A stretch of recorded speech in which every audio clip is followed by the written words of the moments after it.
Hey everyone, this is the last micro POV update, and due to the new edition, I'm actually going to be naming this USB POV, because as you'll see in the documentation and the pictures and everything, there's a USB port on it. Now, the great guys, I can't remember the company name, but for Atmel microcontrollers, there is a firmware-only USB bit of code that you can actually implement USB 1.1 on these Atmel microcontrollers. In this case, I'm using the same 48A, and I've actually added an additional LED and a voltage regulator for the USB. There's a few extra passive components, resistors, caps, but other than that, same old board. The reason I did this was the number one question I got asked is, how do you change the message? And I realized most people probably don't have an ISP programmer lying around at their house. So selling these guys at the university at the fundraiser just wouldn't work well with anyone outside of computer electrical or software. And even then, most people wouldn't have an ISP program. So I added the USB port, added all the additional components, compiled the code, and managed to squeeze everything into a tiny 98% full on that 48A there. I could have moved to an 88, but that would have increased cost. Can't really afford that. And I've actually added a few additional features as well. The message can be 200 characters, and the last section of EEPROM can actually be used for 8 additional custom characters, which, using C#, I've managed to cobble together a quick and dirty, pretty clean program that allows you to change the characters, right?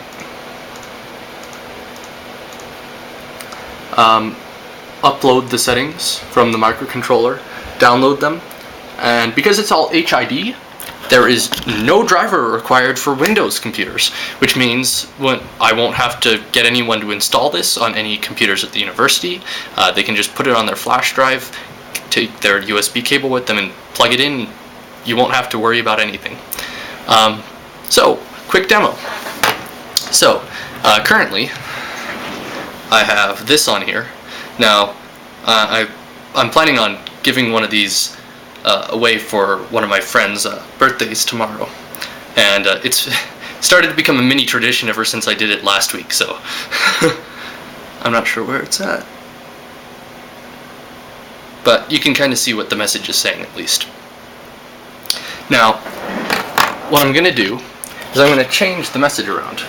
So, for example, I might want to change this from a beer, right? I'll hit the clear button, and I want to change it into a happy face. So he'd probably be happy on his birthday, right? There, that's a pretty happy face. I'm also going to add additional spaces.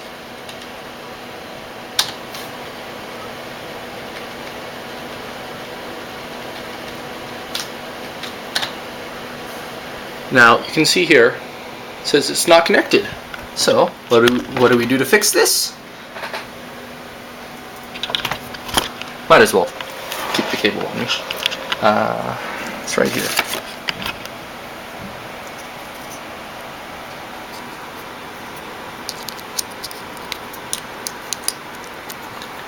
I got a lot of flack when I did my printer. So you can see the RX and TX. I use the same lines because they happen to be convenient and they happen to give USB indication. So that's kind of nice. So I got a lot of flack when I showed my printer mod off and everyone was like, oh, it's fake, it's fake. Well, so I learned to keep the camera on things at all times just in case. So I go and hit Save Settings, and you can see it goes green and it saves the EEPROM. Now reading takes like less than a millisecond, or a very, very small time.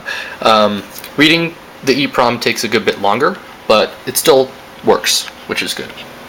So now that we have that done, I can unplug it, and then you'll see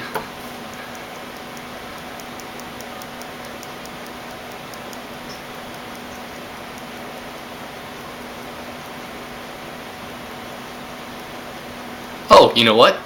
I forgot to save it. So this is the other thing. If you don't hit this save button, it's not actually saved. So if I go back to, say, the second character and the first character, you'll see it's still the same. So I have to redo that. No biggie.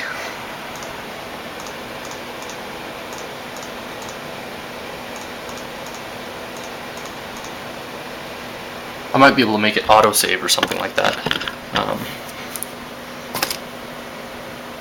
Now you'll notice that Cool stayed up there a little longer than all the other characters. That's simply because I doubled that section of the message. I currently don't have anything to control the individual lines yet. I'm not sure I'll ever will, because 98% code cramming on there, you know. So I'll just go save. It's connected, so save my settings. Ooh. Already at 6:45. Work takes a bit out of me. Internship is killer. And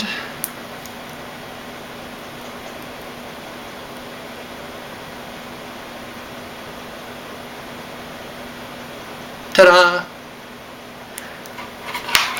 So that's just one of the many things you'll be able to do with this. For those who want to build it, they will need a TinyISP programmer to actually program the firmware in the first place. But other than that, I'm actually thinking of removing that programmer simply because it takes up space and cost, which means I could probably slim it down a good bit. So, that's it. Hopefully this will all go on my HackHUD account tonight, and yeah, if you have any questions or concerns or just want to say, hey, that's cool, drop me a note below.